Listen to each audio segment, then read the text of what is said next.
नमस्कार, बहुत स्वागत है आप सभी का। आप मुझे न्यूज़ 18 के डिजिटल प्लेटफॉर्म पर देख रहे हैं। मैं हूं आपके साथ जया मिश्रा।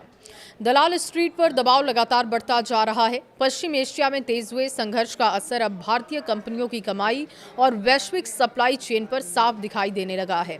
जानकारों का मानना है कि अगर हालात जल्द नहीं सुधरे तो शेयर बाजार में और गिरावट हो सकती है।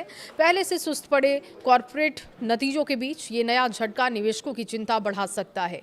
देखिए, सेंसेक्स निफ्टी फिसले हैं। आईटी शेयर की बात की जाए, बड़ी गिरावट इनमें दिखी है। पिछले 42 कारोबारी सत्रों में बीएसई सेंसेक्स करीब 6.5% गिर चुका है। निफ्टी 50 की बात की जाए तो सितंबर 2025 के बाद से निचले स्तर पर बंद हुआ। आईटी सेक्टर में कमजोरी साफ दिख रही है। इन्फोसिस, टीसीएस और एचसीएल जैसे दिग्गज शेयर जनवरी से 11 से 30% तक टूट चुके हैं। बाजार को उम्मीद थी कि आर्टिफिशियल इंटेलिजेंस से नई कमाई आएगी, लेकिन घरेलू सॉफ्टवेयर कंपनियों में इसका असर अभी सीमित दिख रहा है। तेल, सोना और आयात बिल से बढ़ाई है चिंता, और ये चिंता कैसे बढ़ती जा रही है, इस पर भी आपको जवाब देते हैं। भारत अपनी ऊर्जा जरूरतों का करीब 85% आयात करता है। खाड़ी क्षेत्रों में तनाव की स्थिति बनी हुई है। कच्चे तेल की कीमतें 8 महीने के उच्च स्तर पर पहुंच चुकी हैं। स्ट्रेट ऑफ हॉर्मुज से भारत का लगभग आधा तेल आयात होता है, और ऐसे में वहां किसी भी गिरावट का असर और रुकावट का असर भारत की अर्थव्यवस्था पर दिखेगा।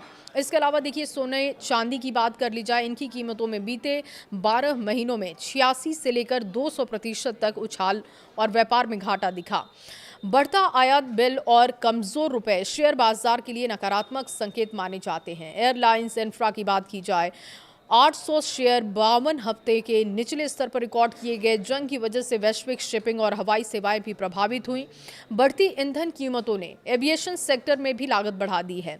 इंफ्रास्ट्रक्चर सेक्टर की बात हो तो 5% की गिरावट दर्ज की गई है, क्योंकि उसके कई प्रोजेक्ट मध्य पूर्व से जुड़े हुए हैं। पेंट, टायर और बासमती निर्यात से जुड़ी कंपनियों समेत 800 से ज्यादा शेयर नए 52 हफ्तों के निचले स्तर पर पहुंच चुके हैं।